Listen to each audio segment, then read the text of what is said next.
الله إلي الله إلي الله إلي الله إلي الله إلي الله إلي الله إلي الله إلي الله. الحمد لله رب العالمين والصلاة والسلام على أشرف الأنبياء والمرسلين وعلى آله وصحبه ومن استنى بسنته إلى يوم الدين ثم ما بعد.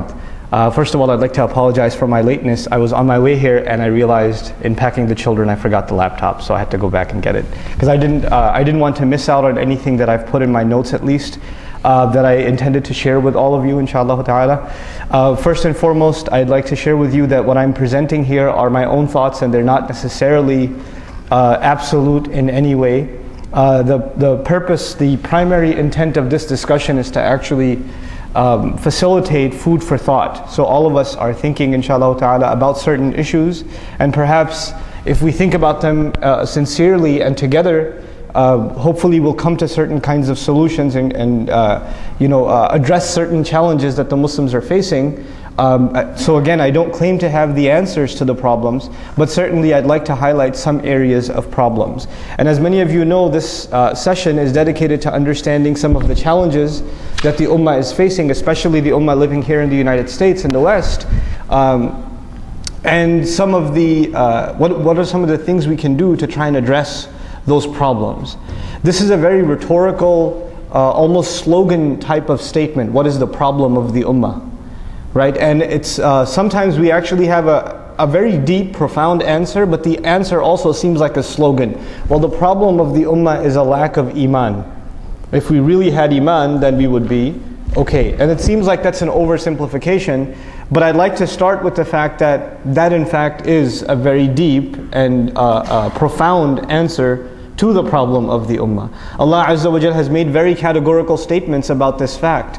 Allah Azza wa Jal, for example, has told us in a context in Surah Al-Imran where Muslims are suffering defeat. He's told us, وَلَا تَهِنُوا وَلَا تَحْزَنُوا وَأَنْتُمُ الْأَعْلَوْنَا إِن كُنْتُم مُؤْمِنِينَ. Don't be grieved, don't be weakened, don't be grieved, don't be sad. You are going to be the ones who are supreme. You're going to be the highest ones if in fact you are true believers. If in fact you truly have Iman. So the acquisition of Iman has something to do with the Muslims being supreme, or them not being in a situation of humiliation and weakness.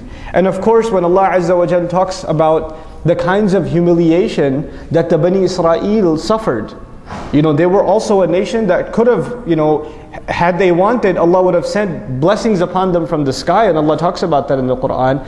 But then what does Allah address as their problem? He says, ثُمَّ قَسَتْ قُلُوبُكُم مِّن بَعْدِ ذَلِكَ. Your hearts became hard. The hearts were empty of Iman. The Iman was not there.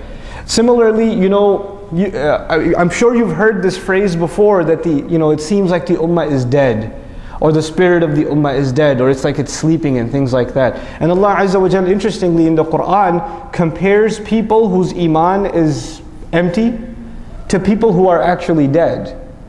And He compares people whose Iman, whose faith has come back to life, to like plants that come out of the dead earth.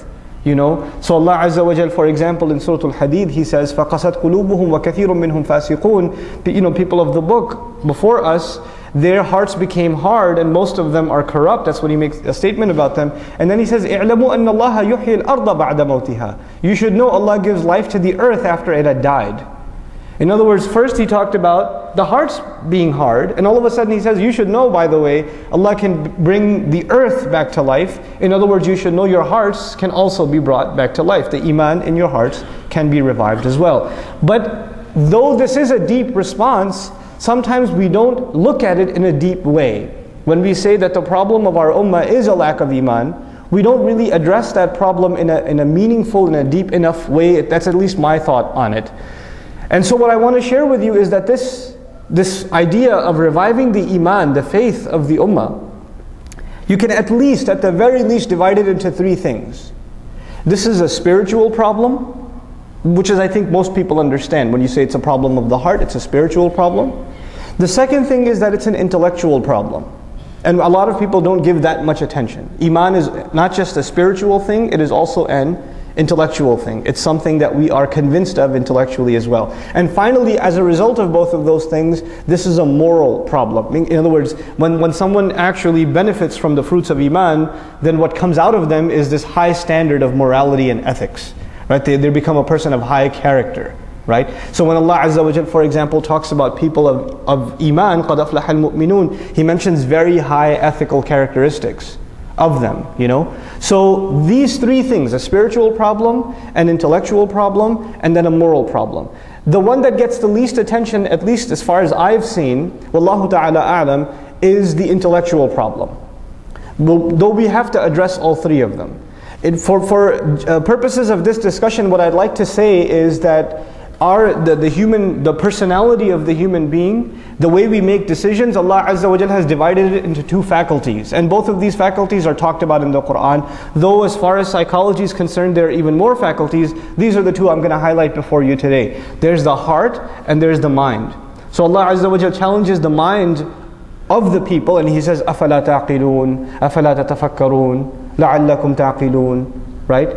You know, وَهُمْ يَشْعُرُونَ يَعْرِفُونَ. These words are used for the intellect, to understand, to think deeply, to reflect, to ponder. أَفَلَا يَتَدَبَّرُونَ الْقُرْآنَ. Don't they reflect deeply on the Qur'an? These are intellectual kinds of exercises. But at the same time, Allah Azza wa Jal talks about the dhikr, the remembrance of Allah, the taqwa of Allah, the iman in Allah, removing doubts, and all of these matters, as the Qur'an talks about them, are matters of the heart. So you've got two things to worry about. You've got the heart to worry about and the mind to worry about as far as Allah Azza wa Jalla in the Qur'an is concerned.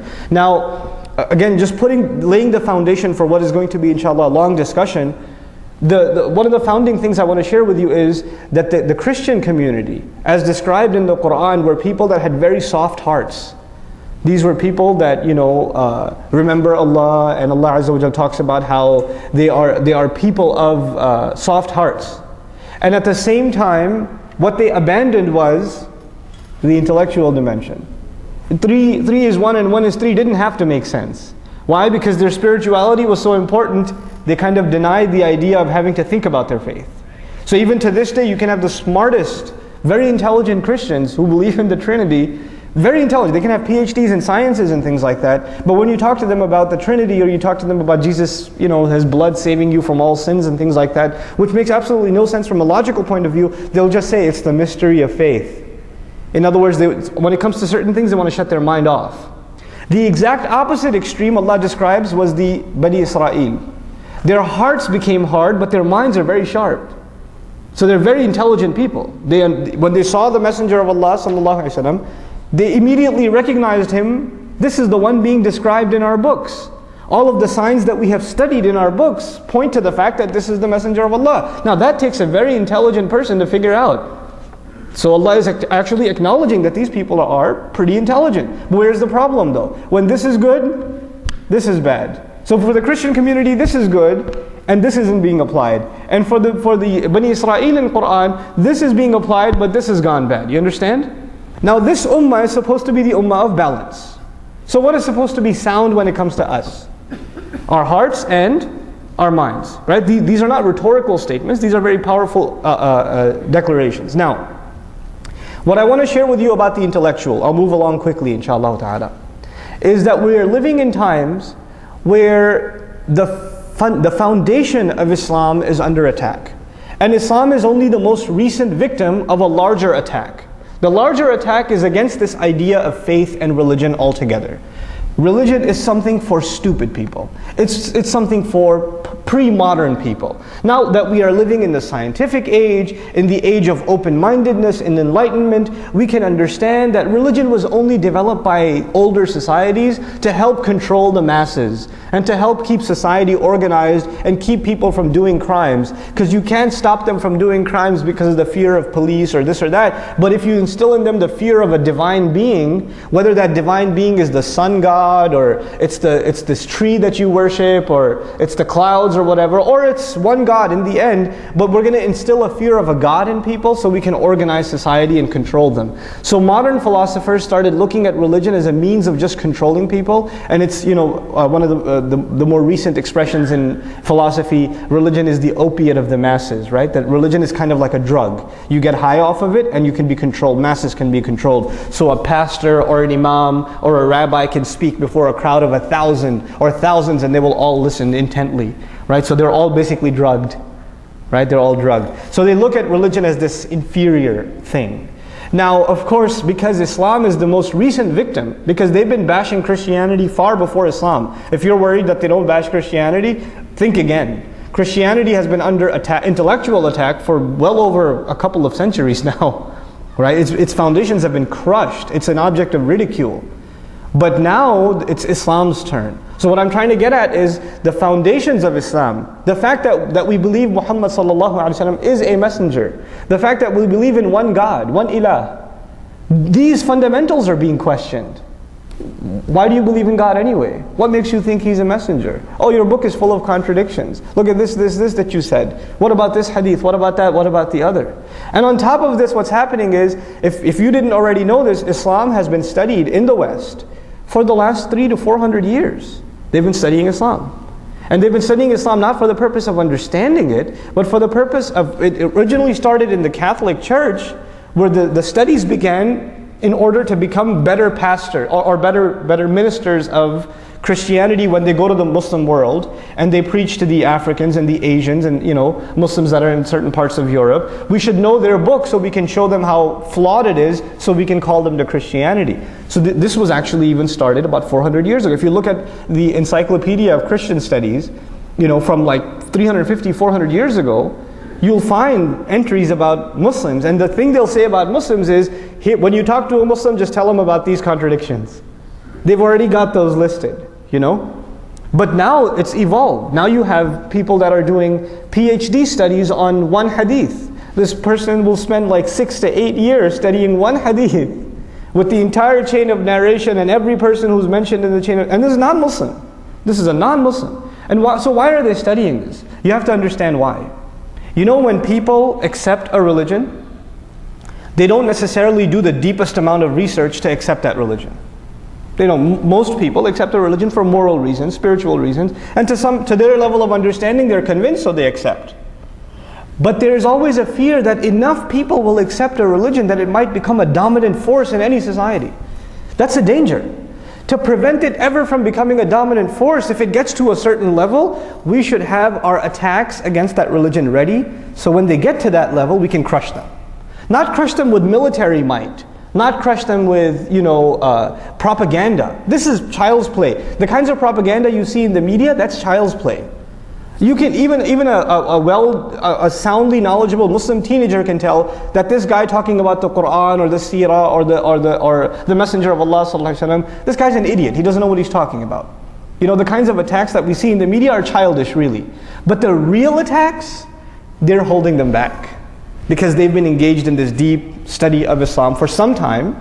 And so when you get into, for example, I know brothers that, their intention was they're going to study Islam in the Muslim world, and then they're going to come here and they're going to do PhDs in Islamic studies in different universities, things like that. And they got into the, one such program. For example, I have a friend who's in Harvard at the Islamic Studies program. And I met him, he was getting his master's, then he was going to get into his PhD, again, Islamic studies. He's not even done with his master's. I went to Boston and I was hanging out with him, and what does he tell me? He says, man, after the 2 semesters, I lost my faith. And the only way I can actually continue my studies is that I stop thinking about it. Because if I think about it, I can't keep my iman anymore. It's gone. And so, because what they do, it's amazing. It's amazing. I'm impressed. I'm impressed with the level of planning. The first semester he attended it's called Ilm al-Hadith, Science of Hadith, right? And you know what the premise is? For the last 80 years in American academics, when they study hadith, you know how we say how authentic a hadith is?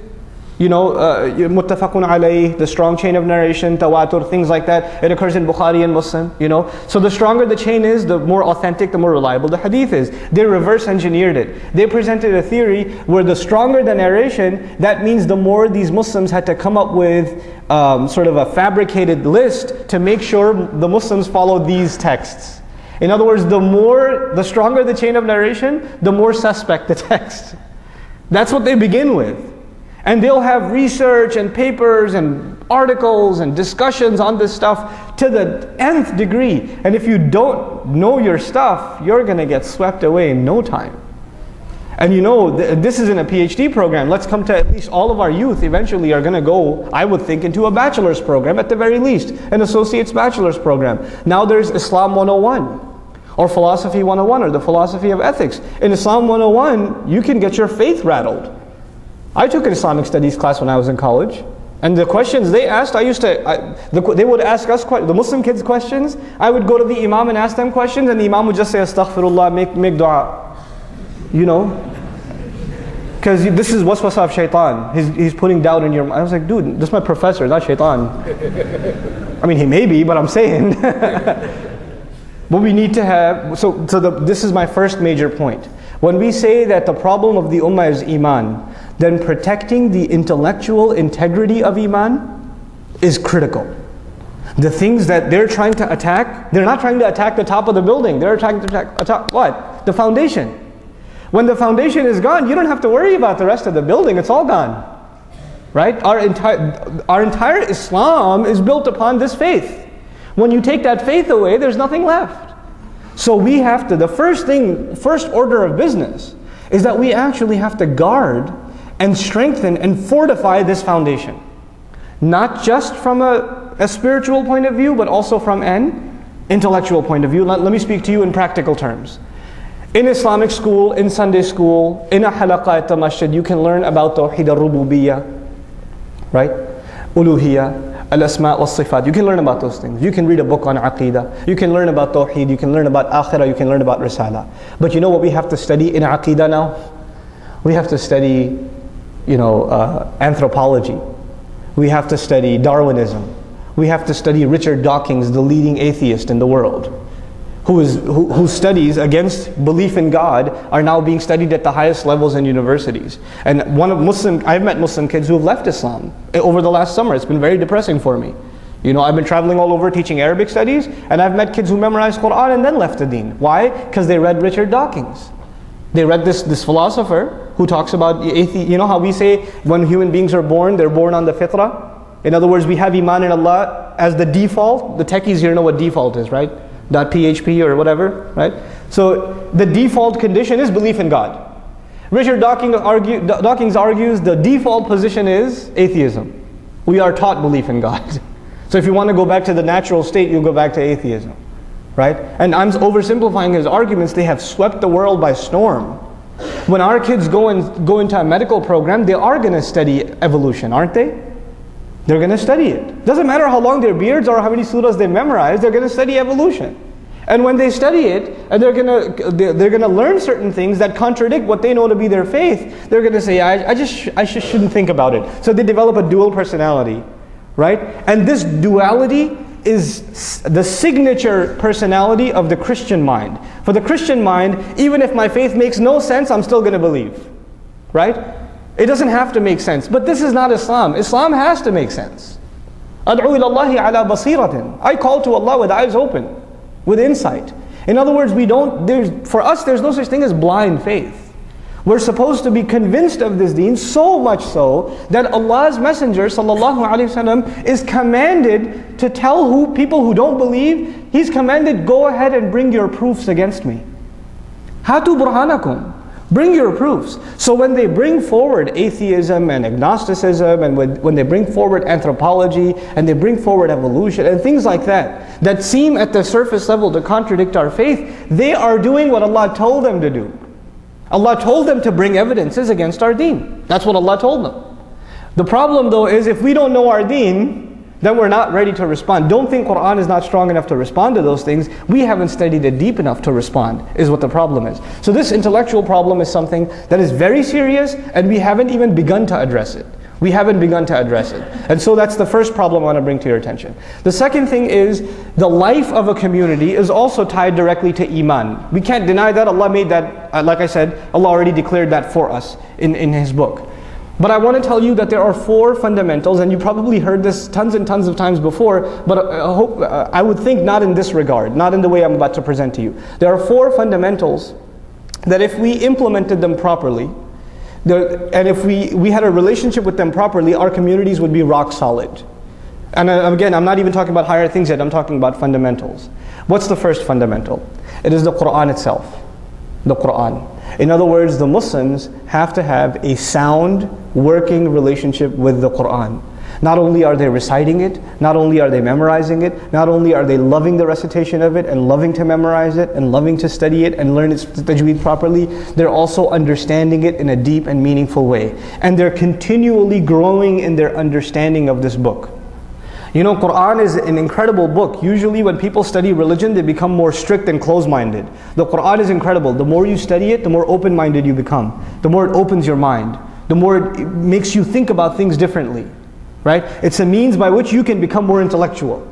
You can become at the same time more spiritual, at the same time more intellectual. No other book does this except Quran. There are books that will push spirituality down your throat, and there are books that will be entirely philosophical and intellectual. The Quran is incredibly spiritual and incredibly not just philosophical, but really deep and intellectual at the same time. The first thing that has to happen for men, women, and children across the board in every Muslim community is a comprehensive Quranic education. From the basics to this idea of engaging in pondering and reflection on the Quran. You know, really engaging the text and really appreciating what Allah Azza wa Jalla has to say to the best of our ability. That should be a communal exercise. And it needs to be facilitated. You know, Umar bin al-Khattab radiallahu anhu, in his position as Amirul Mu'mineen, one of the first orders of business is halaqat of Quran. Halaqat of Quran all over. And Sahaba are sitting and they're studying Quran together. Right? Because this has to do with us keeping our identity intact. That's the first thing. That's the first fundamental. The second fundamental is salat. And when I say so, you've heard about the importance of salat tons of times. So I'm not going to repeat what you've already heard hundreds of times. But I will tie it to what I'm trying to say here. When you have a healthy relationship with the Quran, you know how even the most highest professions like physicians or architects or whatever, even they have to go for refresher seminars and reviews, right? You've internalized this really deep, profound thing. Where do you get your review? Salat. Every few hours you stand in front of Allah and you review what message He's given you, the profound words that He's given you and me. So it's an opportunity for us to refresh our faith constantly. It revives us spiritually and intellectually every single time if we are able to engage in our salat. But if our salat is what it is right now, which is pretty much very good cardiovascular exercise, right? And it's not much more than that for most of us. We don't know what's being recited. We don't know what Allah Azza wa Jalla is saying in the Quran. Now this is a tragedy. Because the means by which you can keep Quran alive in the community, Allah gave us that mechanism. That institution is salah. When the salah is not connecting you to Quran, nothing can connect you to the Quran. Because salah is what Allah gave us to connect to the Quran. That's what Allah gave us. What can we have in addition that's going to work? So we have the halaqat and the tafasir and things like that, but there needs to be a mass movement of facilitating Arabic education, for Muslims across the world, and I'm just saying specifically here in the United States, we should have access to the best form of Arabic education for the purpose of us having a better sound experience in salat. This has to do with us surviving. Because when our salah becomes empty, then the entire deen is gone. Because you know, salah is directly connected to 3 things. I'll make quick mention of this. The first thing is the state of the ummah, the state of the union, right? The state of the union, Allah's Messenger ﷺ says about the salah, he says, "In saluhat saluhal amru kulluhu." If the salat is good, then the whole thing is good. If salat is good, the whole thing is good. You know, it's an amazing thing to say. It's not just about making wudu properly and facing the right direction, and those are all important peripherals. But what's the heart of the salah? To connect to the word of Allah. To have this deep relationship with, and if that's there, then the ummah is okay. Then they're connected to what they need to be connected to. You know, their halaqah of Quran is when they stand in front of Allah subhanahu wa ta'ala. It's an amazing thing. So that's the first thing. It fixes the problem of the ummah. The second thing about salah I want to mention is, you know how I said the fundamental problem of the ummah is iman. Did I say that? Right? You know, in the Quran, Allah uses, when the qibla changed, when the qibla changed, Allah Azza wa Jalla says, وَمَا كَانَ اللَّهُ لِيُضِيعَ إِيمَانَكُم. You know, the Jews came to the Muslims and they said, you've been praying in the wrong, you had the wrong GPS address all these years. Your salat didn't count. Because the qibla is this one and you've been praying towards Aqsa. You know, they said all those years got wasted, huh? And Allah says, no, Allah will not waste. He didn't say Allah will not waste your prayers. Allah says, Allah is not one to waste your iman. In other words, in the ayah, what iman means is salat. To Allah Azza wa Jal, salat and iman are the same thing. So if salat is good, necessarily what does that mean? Iman is good. As far as Allah is concerned, if salat is good, iman is good. So that's the second thing. The third and final thing I want to tell you about this fundamental, which is salat, that as an institution that we need to protect and savor, is that Allah Azza wa Jal calls the entire Quran dhikr. Multiple times. In huwa illa dhikrun, you know, wa Qur'anun mubin, kalla innaha tadhkira, wa dhakkir bil Qur'an, right? So Allah Azza wa Jalla, you know, over and over again Allah mentions that the Qur'an is reminder. But what does He say about salat? He says, wa aqimis salata li dhikri. Establish salat so you can remember me. So the Qur'an is remembrance, and salat, Allah also calls that remembrance. In other words, the real way to remember Allah through the Qur'an is the salat. So salat is our second fundamental. We have to fix it. We have to understand what's being said. And I can't just say this philosophically to you. I have to mention some practical things too. Here's the one practical step, for instance. So the Imam reads Surah Al-Adiyat in Maghrib. Right? Even if he doesn't read the whole, one little bit of Adiyat in first rak'ah, a little bit in second rak'ah. It's a short salat. Immediately at the end of salat, you know what we recited today? We recited these ayat. And just a couple of things about those ayat. If we're not at the level of understanding Arabic yet, at least get something out of that salah. What did Allah say to us in this salah? What did Allah say to us in this surah? Something from it, even if a little bit, to give Muslims a taste of what they're missing. If we just had a taste of what we're missing, being motivated to learn this book and to educate ourselves and our families about this book would become easy. Because if you just have a taste of this treasure, you become addicted. It's very easy. You don't have to force someone to want to learn the Quran if you've really been able to give them a taste of it. Then the rest of it they can do on their own. You know? So that's the second fundamental. The first fundamental was the Quran. The second, the salat. The third, and probably critical and tied to both of these things, what's the biggest salat we have every week? Right. Jumu'ah. You know, Surah Al-Jumu'ah is the surah in which Allah talks about the mission of the Messenger sallallahu alaihi wasallam. Surah Al-Jumu'ah. And Surah Al-Jumu'ah, Jumu'ah is the convention of the Muslims every week. You don't have to make flyers, you don't have to pass out, you don't have to make Facebook events or send mass emails out. This Friday at 1:40 p.m. be there. You don't have to do that. And the people who come to Jumu'ah are people that you will never see at any Islamic conference or any Islamic program. They're not going to be listening to lectures or talks. They could be the farthest from their religion, but where are they necessarily every week?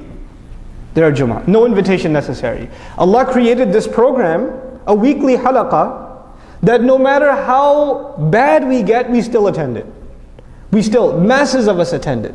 You know what this gives us? It gives us an opportunity that no other ummah has.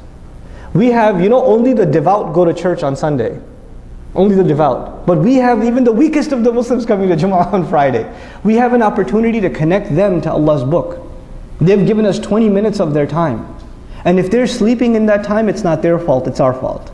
We have to give them something that will keep them awake. But the Jumu'ah khutbah is in my opinion, the biggest responsibility of a community. It's the biggest responsibility. It is the public service of a masjid. So that Jumu'ah is that which connects the people to the Qur'an. It gives them something to think about. It addresses their problems. It convinces them that the Qur'an actually has solutions for their life. It has something to do with them. It's not just something they just do because they were doing it since they were kids. It makes them think about life differently. So Jumu'ah, the critical and strategic importance of Jumu'ah. I make a point to say that because a lot of times our Jumu'ahs, and I don't mean to self-aggrandize, some of our khatibs are awesome. But then we have khatibs that are just, in my opinion, they are a violation of the rights of the community. The community deserves to hear productive things. And if they hear things that just don't have any benefit, or they have no head or no tail, they didn't produce something. Somebody they were in a bad mood and they needed to vent, and so they decided they're going to use the podium of the khutbah event, right? That is a violation of the right of the community. So this is an amana that needs to be protected. And finally, this is the last thing in regards to the basic education of a community. If that is in place, it's going to be a sound community. The last piece of the puzzle, in my opinion, wallahu a'lam, is a study of the seerah, is a study of the life of the Messenger sallallahu alaihi wasallam. Why do I say that? Is because the Muslim will not truly feel Islam until they can relate with and fall in love with the struggles and the missions of the Messenger of Allah sallallahu alaihi wasallam. Until they have a deep understanding of who this man was, how he lived, what he sacrificed, what he did for you and me, and until they're reminded of his struggle and have a sound knowledge of that struggle, they're not going to be able to identify with them. You know how a good, in most countries they have this a curriculum where they teach the history of that country. Like in America we have American history. You can imagine in Somalia they'll teach Somali history. In Pakistan they'll teach Pakistani history. In India they'll teach Indian history, right? So when you study history, the idea is in young people it will give them a sense of identity with that nation. They know its history, they know where they come from, they're tied to that legacy. What history gives us a sense of identity? It is the history, number one, first and foremost, of the life of Allah's Messenger sallallahu alaihi wasallam. That is our identity. So a regular study of the Quran coupled with a powerful study of the seerah of the Messenger sallallahu alaihi wasallam are absolute essentials for a community. They are absolute essentials for a community. This is the first thing I want to share with you. The rest of it, inshallah ta'ala, I'll go rather quickly. I think I might need more than one session to finish my thoughts on this stuff. But I'll probably go another 30 minutes, I'm sorry. Okay. So, I talked about the four fundamentals, the Quran, Salah, Jum'ah, and Seerah, as part of an essential fundamental educational campaign. Then, as far as Quranic education is concerned, I want to present the idea that there are three levels of Quranic education, and all three levels are absolutely critical. The first level is translation. In other words, a good, sound translation, not written translation. Those are plenty available. I'm saying spoken translation.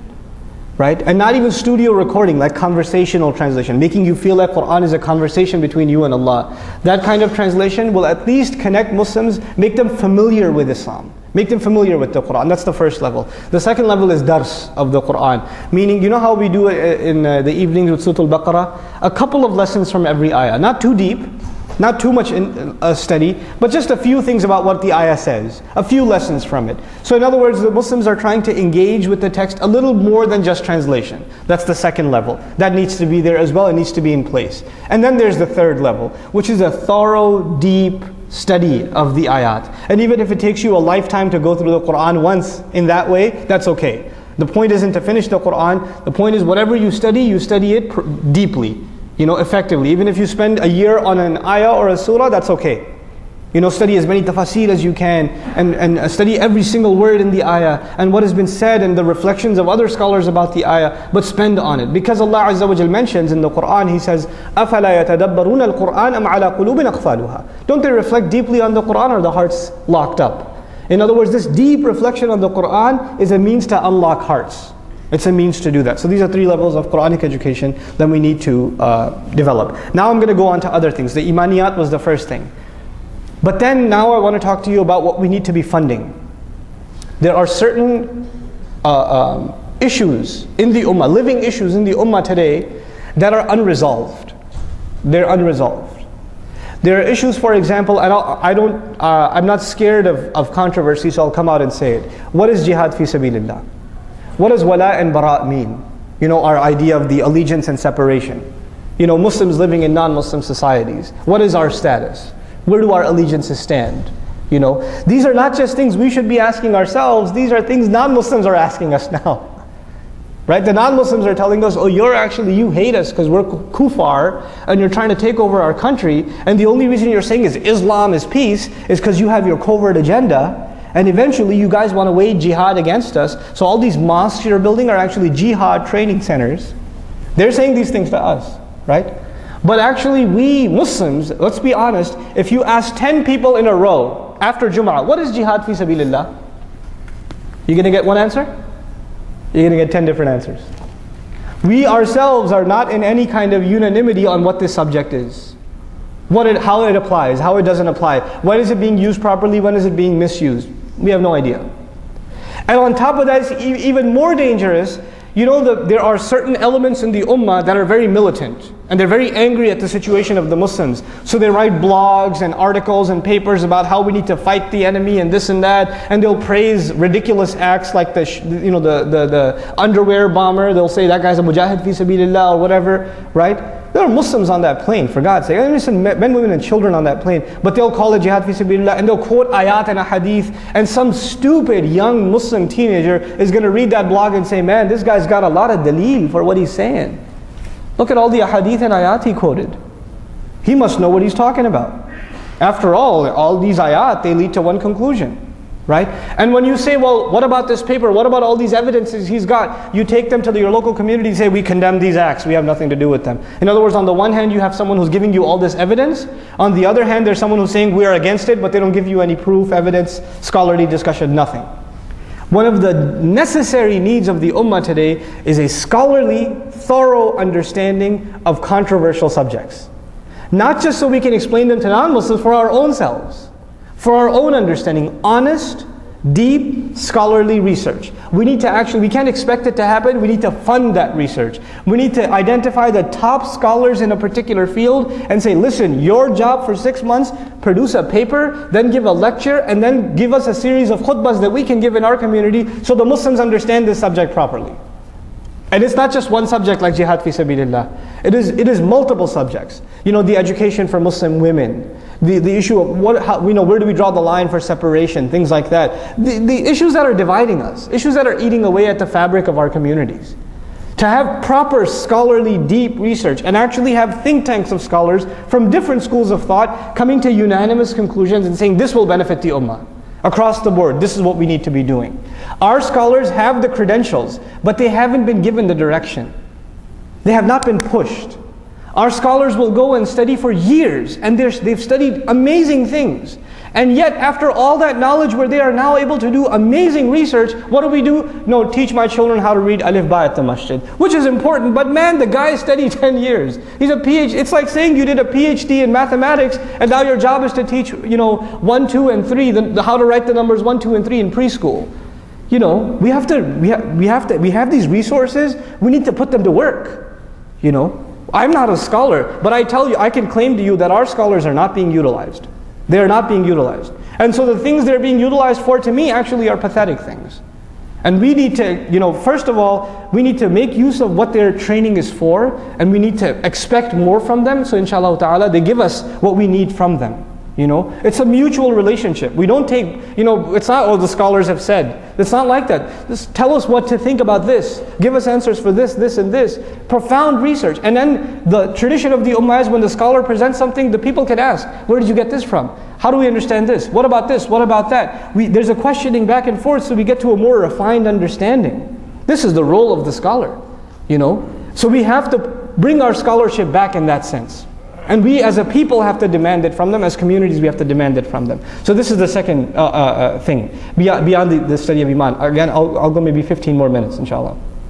Okay, now I want to talk to you about something that we cannot disconnect ourselves from.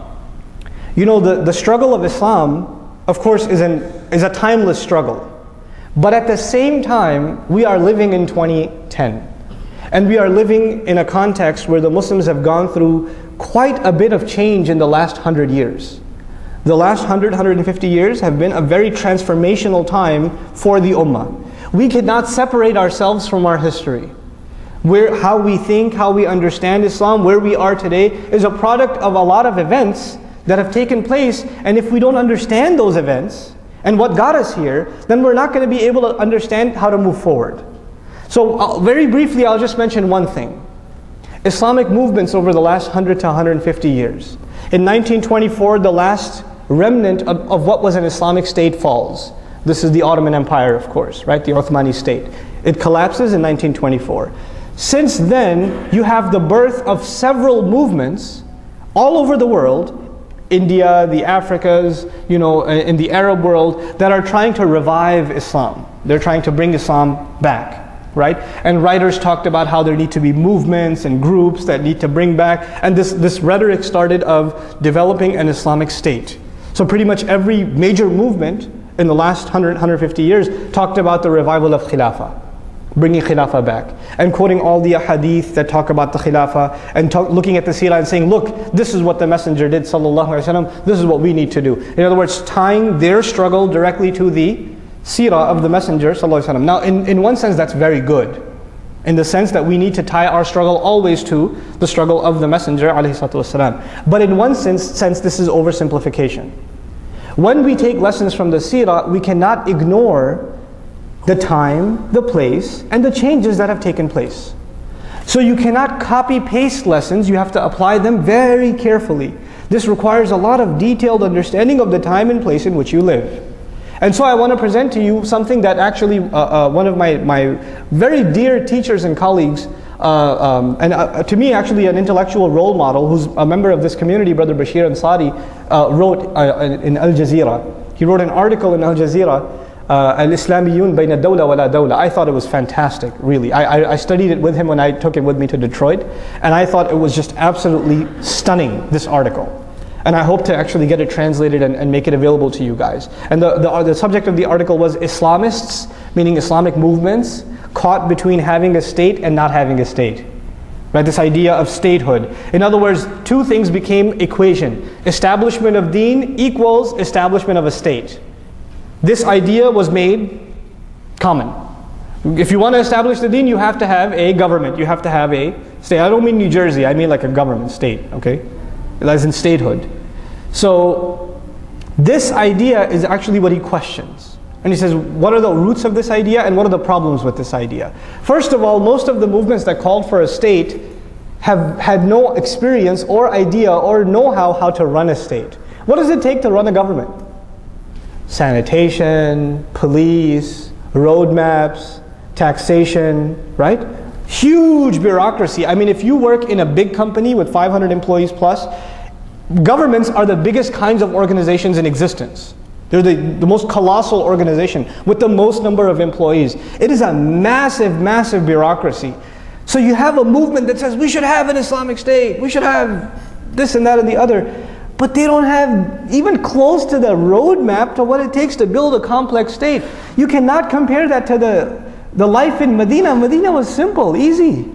These people didn't need governments and a water department and a taxation department and a municipality, and they didn't need these things. They just had simple hut homes, and they were living in tribal lives. Now they're a little bit more organized. It's a very preliminary form of a state that the Messenger established, sallallahu alaihi wasallam. For that, society was very advanced, but compared to what we have now, it's very simple. So to say we're just going to go establish and say, if you give these movements, let's say, you know what, we're ready to give you the state here. Here, take Pakistan. Take it. You can have it. What are they going to do? How are they going to run it? Do they have the credentials to actually budget, to finance a budget, to engage in policing and things like that? They don't have the wherewithal. These are things that require a high degree of expertise. And by the way, let me tell you something else that he mentioned in the article that to me was mind-blowing. A movement, when Muslims are trying to say Muslims need to wake up and we need to stand up and we need to establish the deen, these are the kinds of things I can give in a khutbah and people might say, Takbir! Right? Everybody's going to, yeah! Iqamatul deen! But, so movements can fire people up. They can invigorate people. They can inspire people. People can read the works of people like Maududi rahimahullah or Sayyid Qutb rahimahullah and to this day be moved. Right? And be like, or Maulana Ilyas rahimahullah, these people, they can read them and say, wow, that's amazing stuff. But tell me which country in the world today looks at its government and say, they're so awesome. I love those guys in government. You know what comes with being in government?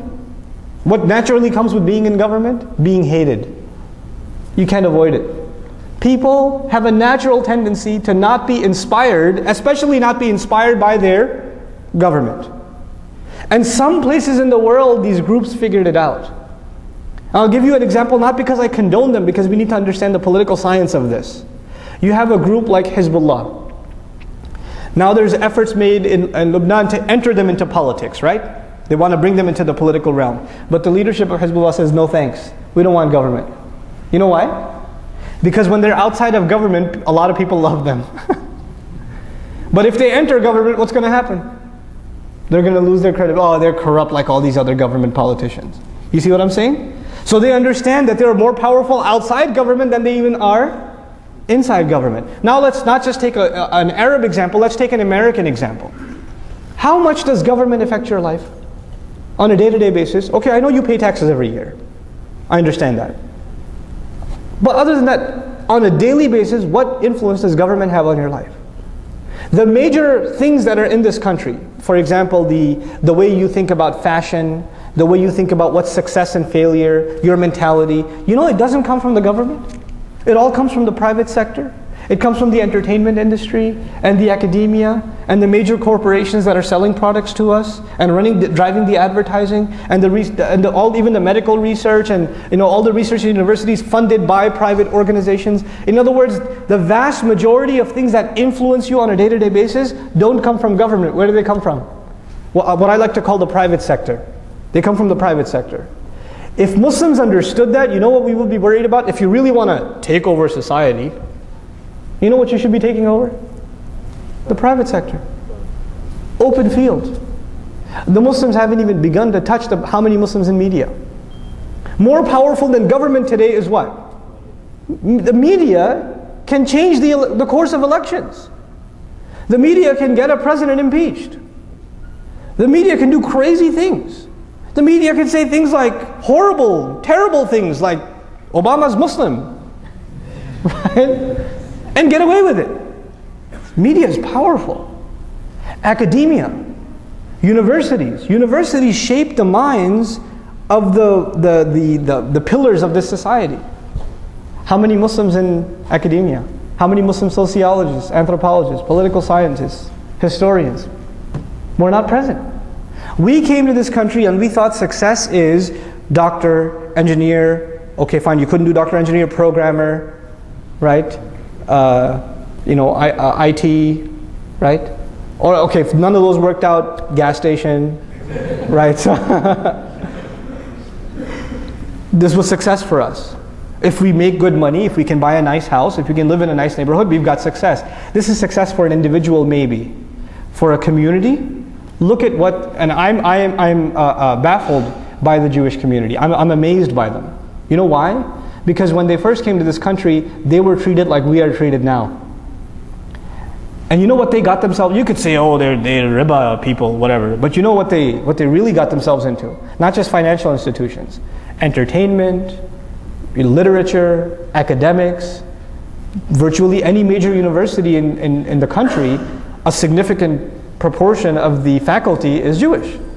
That's a norm. It's normal, you know. So they became the deep fabric of this country. So it's so much so that they're untouchable. Muslims didn't. We became skilled labor. That's all we are. Even if you're a doctor, even if you're an engineer, in the end, you're just a highly skilled worker. You're not someone who influences minds or causes ripples in society. You're not. You know, you're just a better consumer. So you buy a more expensive car. So I guess you're adding to the economy a little bit, but you're not a mover and shaker. You're not an influencer of minds. You understand? So Muslims, we have to understand, to penetrate this society, we need to enter the private sector. To enter the private sector, we need to be in major positions in universities all over this country. We need to be actually funding. You know, Islamic Studies program at the University of Chicago is funded by a Jewish group. What do you think that what kind of research they're going to produce? Which Islamic Studies program at the PhD level is being funded by Muslim organizations? There's one attempt being made in Detroit I think in Troy, Michigan. And they're asking for an endowment of a couple of million, and the Muslims are struggling to come up with those money. I appreciate their effort, actually. If you're not entering into this is the game. You got to enter the game. You know, the messenger challenges the poets. The poets of our time are the academics. You got to enter the game. You know, we're not even in it. We're bubbled by ourselves. So this is a very big thing that we need to enter.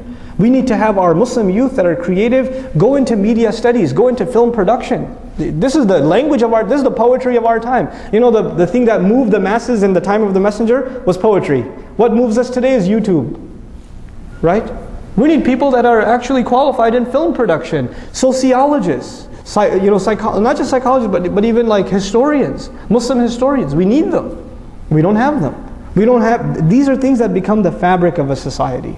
And the other thing we need is huge, massive Walmart-sized businesses. Not just run by individuals, but they're these massive, massive organizations that are funding entire projects.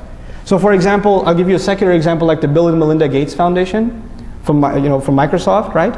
They give so many endowments to schools across the country and help out and things like that. Muslims need to have institutions like that. That don't just help Muslim institutions, they help America in general.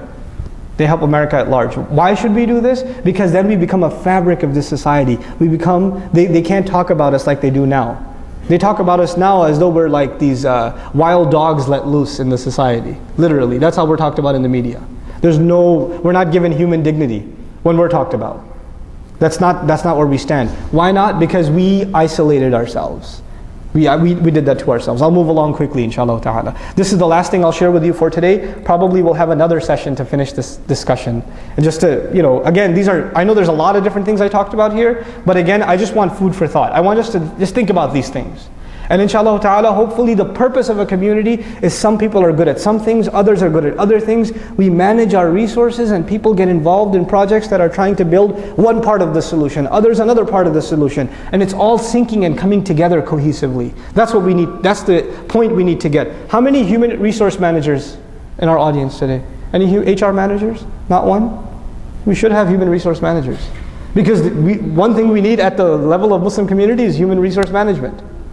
This is what the scholars need to be doing. This is what the reverts who've come to Islam, this is the training they need so they become awesome da'is. This is what our kids that have finished hifz need to be doing. This is what the mothers of the community need to be doing. Allocating projects to different groups and helping them build this community from the ground up. So here's the last thing I want to share with you for today, and we'll have a little bit of a QA session. I want to talk to you about something I heard at the ISNA convention that struck a chord with me. And I thought it was very powerful. It was presented by Professor Ingrid Mattson. And she talked about the difference between a cult and a community. So this is the last thing I'm sharing with you. The difference between a cult and a community. A community is a place where everybody's welcome. And diversity is appreciated. The fact that you are different is a good thing. Because it adds to the texture and the depth and the richness of the community. A cult, however, demands that everybody be exactly the same. They should talk the same, they should dress the same, they should look the same, they should act the same. It's like this uniform thing. That's a cult. Now, in a community, when somebody makes a mistake, Muslims, we make mistakes. Somebody falls into sin. Somebody veers off the path. What a community does is it nurtures them and says, look, we all make mistakes, let me help you. And they can bring you back. And they can support you until you're back on your feet again. In other words, the community travels together, and when somebody trips and falls, there are others who can pick you up and take you along. In a cult, when somebody makes a mistake, they're kicked out. There's no tolerance. You got out of line, you're done. You're finished. In a community, you have this idea that when you want to engage and help people understand themselves better by open conversation. You want to be able to ask questions without being afraid of criticism. So for example, one of you has the right to ask me a question that other people might look at them, how could you ask that question? How dare you say that? No, actually you can ask a question. You shouldn't be afraid to ask questions and to get clarifications, because the community supports the idea of open communication. There should be nothing is taboo. We should be able to ask whatever we want to ask without being afraid of being judged, right? In a cult, you're not allowed to ask questions. If you ask certain questions, how dare you? You should be ashamed of yourself. Why don't you become like everybody else, a robot? Right? So this idea of keeping uniformity. And finally, in a community, you have the urge to want to not only understand ourselves, but to understand our neighbors. So we'll go over to the church, we'll go over to the fire station, we'll go over to our neighbors and invite them over to us. And we'll say, tell us about your faith, we'll tell you about ours. وَتَعَاوَنُوا عَلَى الْبِرِّ وَالتَّقْوَى. Cooperate with each other in good things and in taqwa. You can do that. You can even agree to certain things with them. So now, a community would like to reach out and to be known and to identify itself as someone who can serve others. A cult, however, hates outside communication. They want to be isolated, cut off from everybody else. And what the cult does to their members, it tells them don't listen to anybody else because they'll mess you up. The only way you'll stay safe is if you listen to us. We've got the right Islam. Everybody else is deviant and out, they'll put waswasa and mess up your aqeedah and this and that. So don't listen to this speaker, don't go to that convention, don't go to that masjid, don't go here, don't go there, don't go there, don't go there, because it'll all be, you'll get lost. We're trying to keep you safe. Right? So the cult tries to keep its members bubbled and outside the rest. And actually I said finally, but this is the most important one, so finally. A community, one of its fundamental functions is to help the family become stronger. So in a community, it trains you to become a better father, a better husband, a better wife, a better son, a better daughter, a better neighbor. It makes you develop better relationships. Right? That's what a community does. You know what a cult does? It cuts you off from your family. You have conflicts in the house. You have disagreements and arguments. You have the home turns into a battlefield. Why? Because you're trying to turn your family doesn't agree with your cult, so the family became the enemy. And the cult will even come and say your family is a fitna. You should, they're dunya. We're calling you to deen, so leave your family. This is a cult. And the reason I make this distinction is a lot of masjids in this country are cults. A lot of masjids are cults. And what we need in this country is communities. We desperately need communities. We need to understand this difference, and we need to help our masjids come out of a cult and eventually become a community. And sometimes we're in between. We're kind of in between somewhere. And we're hoping that all of our masajid, inshallah ta'ala, are healthy, functioning communities. And they don't end up becoming cults. There's a very important distinction to make and an opportunity for us to move forward. Inshallah ta'ala, at this point I'll take written questions. Written questions only, right? Okay. Okay. For those who have limited Quranic language, what is the best service source for understanding the Quran besides attending halaqah and asking the ulama? Jazakallah khair. Can you recommend any books or series of books to understand the Quran or translation with a deeper level in modern and simple English, especially for the youth? Most of us from Asian countries have been raised with a warning that tafsir translation are only for ulama and scholars. What is your take on this? Please comment. Should Muslims compromise on the site of the Mosque of New York so there will be goodwill in the USA for Muslims? Even our Prophet ﷺ compromised with the kuffars of Mecca sometimes for the better future of Muslims and eventually victory over the kuffar of Mecca. Wouldn't $100 million be more productive for the ummah to invest in 100 different masjids across the US instead of so stiff and pushing ground zero masjid projects so hard? What is the encouraging negative media and turning general masses against Muslims and creating lots of hate crimes in masjids all over the country? Okay, really awesome questions, by the way. Okay, so as far as number one, Quranic studies, there are several resources available. In English, one of the things that we're trying to do in Bayyina is to create an audio library of a study of the Quran. So if you don't know about it, now you do, inshallah. If you go to bayyinah.com, Bayyinah, bayyinah.com. If you click on podcasts, you'll see tafsir lectures on the Quran. We're trying to, over the next 10 years, do a series on the entire Quran. That's at least for audio listening. And it's a partnership between myself and Sheikh Abdul Nasir, who used to be at Colleyville. And actually he's leading Taraweeh this year also here. So he's doing just Tabarak. I already finished Juz Amma, and I'm going to start here at this masjid after Ramadan again. Bismillah. And all the recordings are put up for free, so you have access to them. The second resource, there are some very, very good books written in English on the Quran now, a lot better than what was out there before, and a lot more contemporary language. The number one book I would recommend is Pondering Over the Quran. This is a translation of Tadabbur al-Quran from Urdu into English, and it's excellent English. It's very, very good English, and it's very impeccably written. Once again, it's called Pondering Over the Quran by Islahi. That's the name of the scholar. A good translation, even though I have a lot of disagreements with translation, but nonetheless better than most that are out there. I would recommend Oxford University Press, Abdul Halim. Abdul Halim put out a translation of the Quran, and it's closer to the text than others, even though I have my share of criticisms of that translation as well. So you have those couple of resources. As far as having a meaningful relationship with the Quran is concerned though, each one of you, I don't care if you became Muslim yesterday or even Muslim your whole life, you have to convince yourself that you can and you will learn the Arabic of the Quran. You have to convince yourself of this. There's no way around it. This ummah has to know it.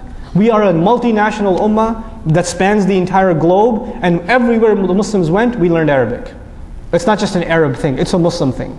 It's not limited to the Arabs. It's part of our identity. You know, Ibn Taymiyyah rahimahullah said that every nation has a flag, and the flag of Islam is the Arabic language. Right? So this is our identity. Imam Shafi'i rahimahullah said it's wajib on every Muslim to learn it as much as it's possible. بِقَدْرِ جَهْدِهِ, as much as humanly possible. As far as the question of, we're taught that studying or the Quran is only for the ulama and scholars, there's an extreme. There are two extremes. I'd like to share both extremes with you. One extreme is I can read the Quran and figure it out myself. That's one extreme, and it's false. The second extreme is the Quran is only for the scholars. It has nothing to do with me. If the scholar tells me something about it, well and good, I'm not going to engage in a study of the Quran. That's also false. A healthy relationship with the Quran means you are studying the Quran, you are studying tafasir, you're studying an ayah, and when you don't understand something, or you want to make sure what you understood is correct, you go to the alim and you ask him. But you continue your own study. You continue to read the tafasir. The great works of the scholars were not written for scholars, they were written for people. Mufti Muhammad Shafi used to give radio lectures in Pakistan that were turned into the Tafsir Ma'arif al-Quran. It wasn't written for scholars, it was written for you and me. And now it's been translated into English too, Ma'arif al-Quran, even though the English isn't all that good. But the idea is these are written for us. So we need to study them. And of course you'll read things you don't understand. That's when you put the scholars to work and you go to the Imam. You come to Imam Zayd and say, Imam Sahib, what about this ayah? I don't get this. What does this word mean? Or what is this doing here? Can you help me understand? And maybe our Imams don't know and they'll force them to do research and come back to you. So this is a healthy thing to do. And this is something we should be engaged in. We shouldn't be afraid of studying the Quran, but we should respect the scholarly tradition of it at the same time. Okay. Very less numbers of youth. I didn't talk about the ground zero thing. I guess I have my own opinions. I can't give you the official Islamic stance on it. But I think this, more than anything else, the ground zero issue is an eye-opener for Muslims. They didn't come and attack it saying, we don't want a mosque here. That was the first thing they said, but they realized that sounds racist and that sounds prejudice and it's against freedom of religion, so we're not going to go that route. You know what they came and said? We don't know who this Imam guy is. We don't know what they get their money from.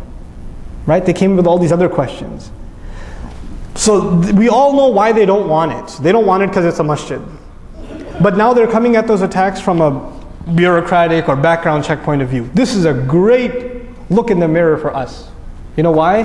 Because now we know that when we run a masjid or any Islamic institution, our accounting better be crystal clear. And our background checks better be solid. If we're going to be in this country, we have to learn how to survive. And we cannot run our masajid the way a masjid is run in Hyderabad or in Lahore or in Cairo. It's not going to run like that. We have to have certified professional accountants. We have to have crystal clear accounting on the books. We have to have an open relationship with the IRS. We have to have open background checks, and we have to have even a transparent relationship with the authorities. They should know who we are and we know who they are. So when somebody comes against us and says, what are you talking about, man? Go ask the director of the FBI, he knows our Imam. Go ask him. Because they know who we are and we know who they are, we have nothing to hide. Right? We can't be this secretive, blocked off, the kuffar are trying to get us. Well, the kuffar live next door to you, okay? So, we can't live like that. So this is an eye-opener for us. As far as the masjid itself, my opinion on it is there are multiple roads we can take, only Allah knows which is successful. One of the roads we might be able to take is to put a moratorium on the construction of the building or the establishment of the center and say, because of the prejudice and the racism that we have faced, we have decided that it's in the best interest of our community to take a moratorium on the masjid issue, and we're going to not pursue the project for another year. But at the same time, we're hoping that this is a chance for America to look in the mirror and ask itself, does it really believe in freedom of religion and civil rights, and the right to happiness and things like that, and freedom of worship. So what that would do is it would actually create a discussion of shame on us. within half-witted, or at least somewhat intellectual Americans, right? It would create that discussion, and it's good for us to create that discussion. At the same time, the Masjid project overall should be supported, because America needs to know that we are here too, we are part of this country also, and we're not going to back down. We're not visitors here. This is if you're American, this is as much your land as it is anybody else's. And we have to have that sense of ownership. And I say this because Muslims, we don't have a sense of ownership here. We don't. We have this pipe dream, we're going back home. You know? And it is a pipe dream. You're not going back home. Well, you go for 2 weeks, you can't wait to come back. You put your flight earlier. Right? And some of them are like, land of the kuffar, I'm leaving, I'm going to the land of the Muslims. And they went, and they came back after, I couldn't take it, man. And they're right back where they were. So get over it, this is your country. Get over it. Okay? And act like it. And we have to, on a side note, we have to stop acting like the people that are around us, or we're somehow not American. We are. Sorry. I know it might hurt your feelings, but we are. It's so disgusting when Muslims can have a conversation and say, brother, I was talking to one of my American friends. What do you mean, one of your American friends? What he means is my non-Muslim friends. So in the mind of a Muslim, when you say American, it necessarily means what? Non-Muslim. That's disgusting. America has nothing to do with being non-Muslim. You understand? And that, what that proves? You don't see yourself as part of this country. If you don't see yourself as part of this country, why in the world would they see you as part of this country? Why would they have a reason to see you as part of this country? So we have to change how we think. If we're going to build these institutions and communities, this is not a tourist visit for the ummah. We're here to stay. These masajid, inshallah ta'ala, will be here for centuries to come. This is only the beginning of our foundation. So we have to get that mentality out of our head. This is our country. These are our issues. We're not outsiders anymore. Now, very less number of youth might be opting for Islamic studies. We are losing large numbers in form of marriages outside Islam by youth. How can we control this? We can't control it. The first thing is Islamic studies, in my opinion, you are free to disagree. I believe that a very, very, very, very small minority of Muslim youth should be studying Islam full-time. I believe the vast majority, if not all Muslim youth, should be studying Islam part-time, and that should become a part of their life. This idea, I will study Islam one day when I'm free from all my obligations and I'll fly over to Syria or Jordan or Pakistan and then become an alim, get over it, that's not going to happen for you. But you should be studying Islam for your life. But a few of our youth, we do need ulama, but not everybody. And this idea that I want to go study at an institution so I can, a lot of kids, man, I'm telling you this, I know this came up, it's not really our main topic, but I should say it. A lot of our young kids, it's no different than the rock star dream. It's no different. This young kid sitting in the audience, religious kid, he sees a khatib give an awesome khutbah, he says, I want to be like that guy. I can't wait to be flown first class to a conference and I can give a speech at the stage and everybody's going to say takbir. How do I do that? I should become an alim. I should become a scholar. I should go to this institution or that institution. Why do you want to do that? Because I want to be like that guy. Look, if you want to serve Islam, that's one thing. But if in your head there's this thing about, we need more speakers. We don't need more speakers. We need more workers. And you can serve Islam without having to be from a certain institution. And I'll be honest with you, I have a problem with most institutions. Because very few respectable Islamic scholarly institutions in the world, for a good number of them, they are so influenced by the politics around them and the ideological garbage around them that they produce zombies, that they come back and they try to turn us into zombies. They go there and they become these twisted weirdos. And then they come back and they teach that, what happened to you, man? Why are you so weird? So they go there and they become like strange. And I'm not going to single out any institutions, but there are some very powerful, reputable, scholarly institutions in the Muslim world, in the Arab world, in the Indo-Pak, in the Africas. They are there, but a good number of them they're just producing shameful results. It's just shameful. They're not adding to the solution, they're adding to the problem. But this idea of Muslims marrying outside of the faith, that's not the problem, that's a symptom. The problem again is iman. We haven't educated the community properly or well enough.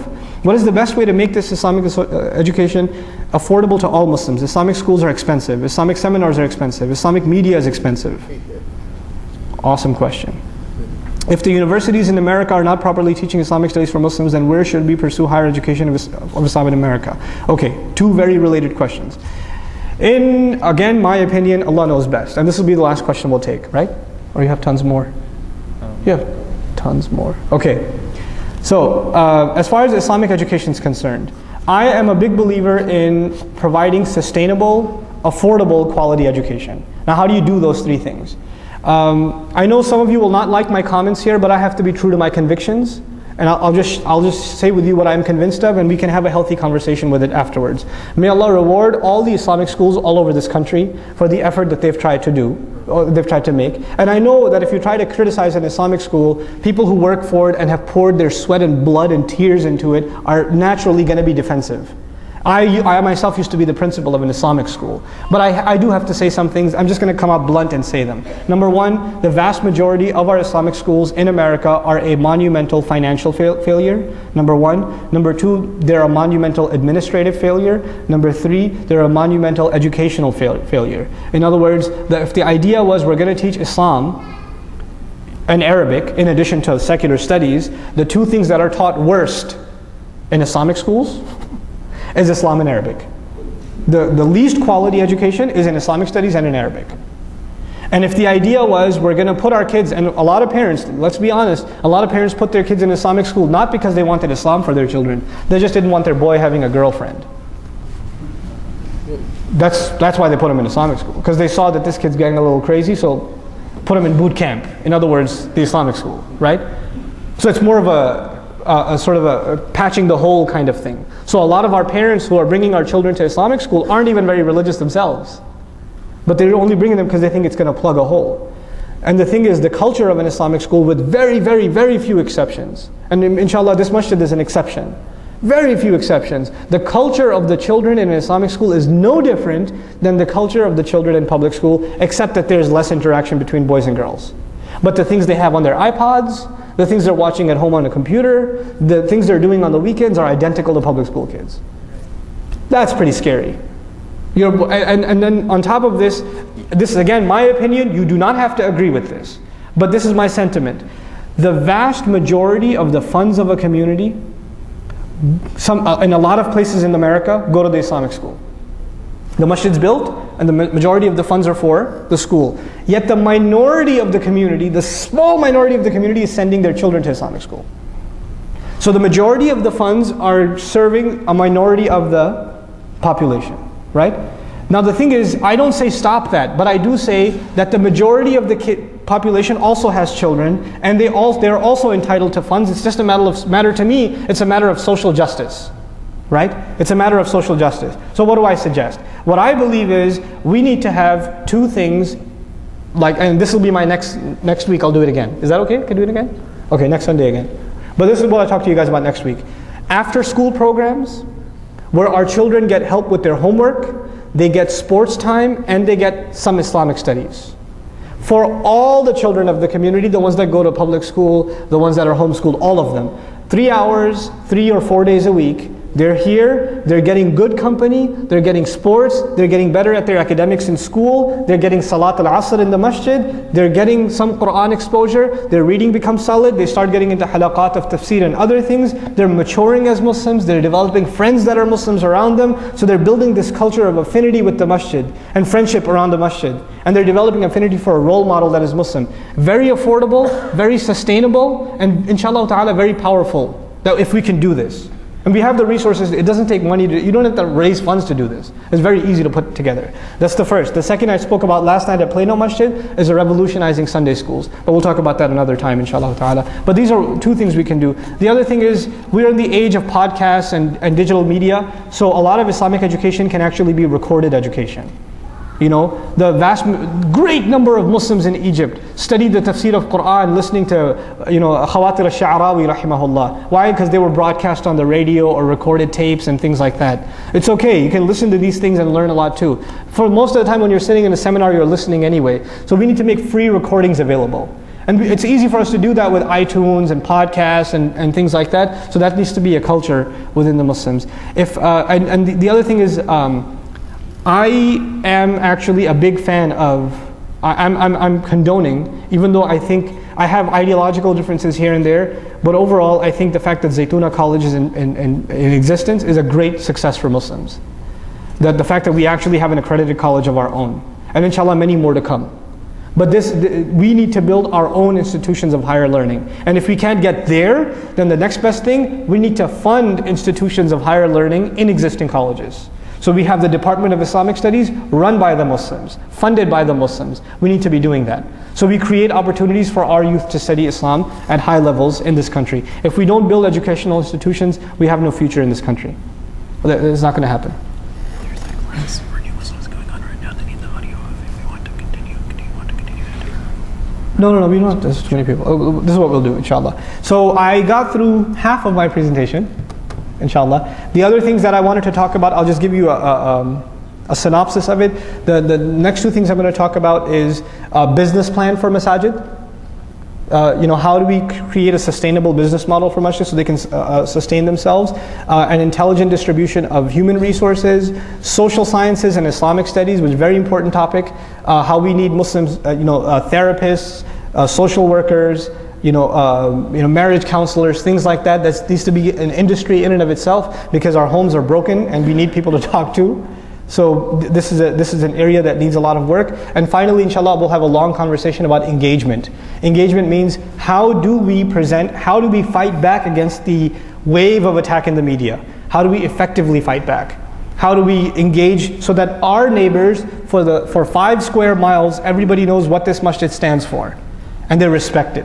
How do we do that? That's engagement, inshallah ta'ala. So that we'll have that conversation bi'idhnillah ta'ala next time. I pray that this obscure collection of thoughts was of some benefit to you, and I pray that we as Muslims are able to think seriously about our own future and about moving our communities forward. And I pray that Allah Azza wa Jal give all of the efforts that are being made by the Muslims, He gives them strength, He gives them, He fortifies them. I hope none of you take my comments incorrectly. I love Islamic schools, I do, but I don't think they're enough. I really don't think they're enough. And we have to be critical of our own efforts. If we're not critical of our own efforts, nobody's going to be. And we're not critical of them in order to bash them. We're critical of them so we learn or constructively, so we make them better and they make us better. Because that's what the institutions are there for. We're there to make them better and they're there to make us better. So we improve our masajid, we improve our schools.